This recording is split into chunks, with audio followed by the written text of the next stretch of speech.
మన రాష్ట్ర ప్రభుత్వం అభివృద్ధి బాటలో నడవడానికి కారకులైన నారా చంద్రబాబు నాయుడు గారికి, అలాగే పవన్ కళ్యాణ్ గారికి, డిప్యూటీ సీఎం పవన్ కళ్యాణ్ గారికి, అలాగే మన నారా లోకేష్ బాబు గారికి, వాళ్ళని ఆదర్శంగా తీసుకుంటూ మన కళ్యాణదుర్గ ప్రాంతాన్ని కూడా అభివృద్ధి బాటలో నడిపించాలనే దృఢ సంకల్పంతో మనం రేపు ఎల్లుండి అంటే 13, 14వ తారీఖు నిరుద్యోగులకు జాబ్ మేళా అనే కార్యక్రమం నిర్వహించడం జరుగుతుంది.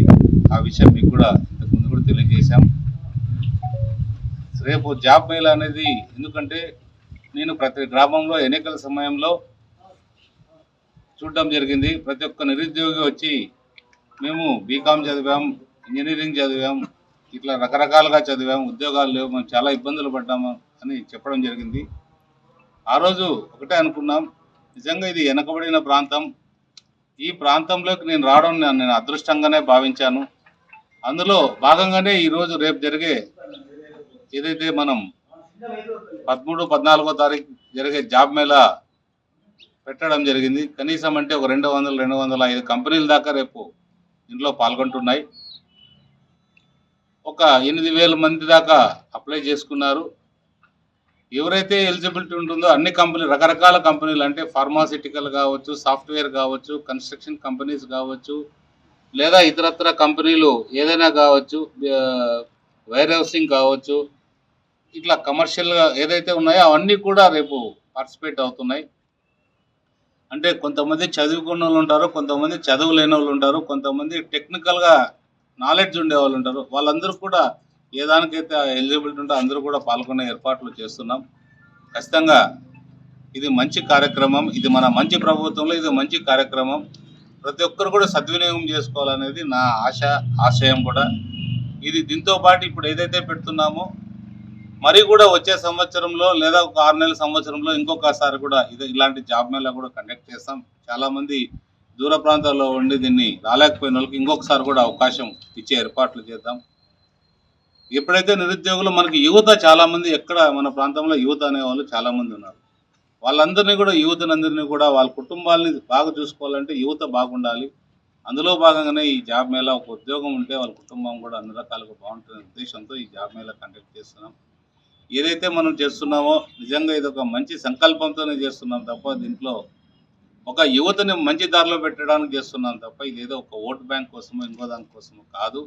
ఖచ్చితంగా వాళ్ళు సదుద్దేశంతో ముందుకు వెళ్తారని ఆశిస్తున్నాం. అలాగే ఏదైతే మన కళ్యాణదుర్గ ప్రాంతంలో కూడా ఇప్పుడే హాస్టల్స్ అన్నీ కూడా మనం ఎప్పుడో తిరిగాం. గవర్నమెంట్ హాస్టల్స్ సంబంధించి 7 హాస్టల్స్ ఉన్నాయి మన కళ్యాణదుర్గ ప్రాంతంలో. ఆ 7 హాస్టల్స్ కూడా పూర్తి అధ్వానమైన స్థాయిలో, అంటే పిల్లలకి సౌకర్యంగా లేకోకుండా బెడ్షీట్లు లేవు, లేదా ఇంకొకటి లేవు, ఇంకా టబ్స్ లేవు, బకెట్లు లేవు, ఇట్లాంటివన్నీ కూడా చాలా చోట్ల అబ్జర్వ్ చేయడం జరిగింది. ఇవన్నీ కూడా మన మంత్రి గారి దృష్టికి తీసుకెళ్తే 7 హాస్టల్కి సంబంధించి 1 కోటి చిల్లర అమౌంట్ కూడా శాంక్షన్ చేశారు. అమౌంట్ కూడా వచ్చింది. దానికి కూడా రేపటి నుంచి కూడా హాస్టల్ వాళ్ళతో వార్డెన్స్తో పిలిచి వాళ్ళకు కూడా ఏ విధంగా మనం ఇంకా సౌకర్యంగా ఏం చేయొచ్చు, ఇంకా ఏమన్నా తక్కువైతే ఏం చేయొచ్చు అనే దాని మీద కూడా రేపు వాళ్ళతో ఇంకొక మీటింగ్ కండక్ట్ చేసి అది కూడా వాళ్ళకు ఉపయోగపడేటట్టు హాస్టల్స్ అన్ని పిల్లలందరూ కూడా ఉపయోగపడేటట్టు చేస్తామని తెలియజేస్తున్నా. ఇంకా కూడా చాలా వరకు కూడా ఇంకా అభివృద్ధి కార్యక్రమాలు ఒకటి ఇప్పుడిప్పుడే స్టార్ట్ అవుతున్నాయి. మొన్ననే చూశారు మీరందరూ కూడా, రాయదుర్గంలో చంద్రబాబు నాయుడు గారే మన భైరవాన్ దీప ప్రాజెక్టుకు సంబంధించి ఇది నా ప్రెస్టీజియస్ ప్రాజెక్టు, నేను ఖచ్చితంగా దీన్ని పూర్తి చేస్తానని ఆయన అనౌన్స్ చేయడం నిజంగా మన ప్రాంత వాసులందరికీ, ముఖ్యంగా రైతులందరూ కూడా చాలా సంతోషంగా ఉన్నారు. నాకు ఒకటే, ఏదేమన్నా కూడా మన రైతులు ఒకటే గొప్ప విషయం ఏంటంటే మాకు ముందు కాలువ తోగేయండి, తర్వాత మాకు రావాల్సిన నష్టపరిహారం కూడా వేయిస్తారనే అభిప్రాయం కూడా అందరూ వచ్చారు. కానీ నష్టపరిహారం వేయించడానికి మేము ప్రయత్నం చేస్తున్నాం. ఆ నష్టపరిహారం కూడా మన ముఖ్యమంత్రి గారు త్వరలో వేయిస్తారని కూడా తెలియజేయడం జరిగింది. అది కూడా ఆ కార్యక్రమం కూడా పూర్తి చేస్తాం. ఎందుకంటే మన ప్రాంతాన్ని ఎప్పుడైతే మనం అభివృద్ధి చేసుకుంటామో అందరూ సంతోషంగా ఉండాలనేది మన ఆతృత.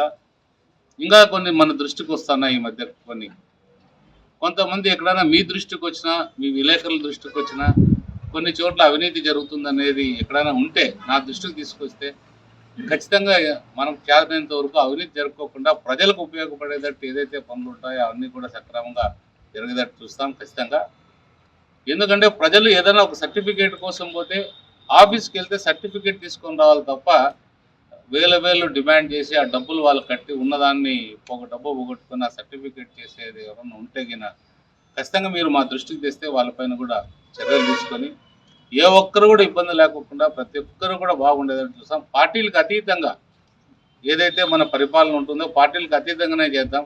అందరూ కూడా మన ఎందుకంటే ఇక్కడ ఈ ప్రాంతంలో ముందున్న ప్రభుత్వం పూర్తిగా విభజించింది. అంటే వాళ్ళ పార్టీ వాళ్ళని కూడా వాళ్ళు హింసించి ఇబ్బంది పెట్టారు.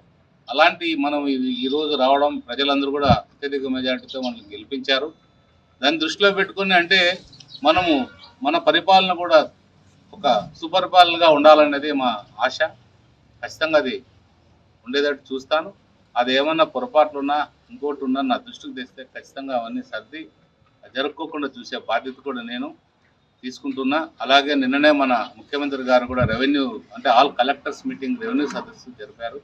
సమస్యలన్నీ పరిష్కరించడానికి చూస్తున్నారు. ఎందుకంటే ఈ భూ సమస్యలు చాలా ఉన్నాయి.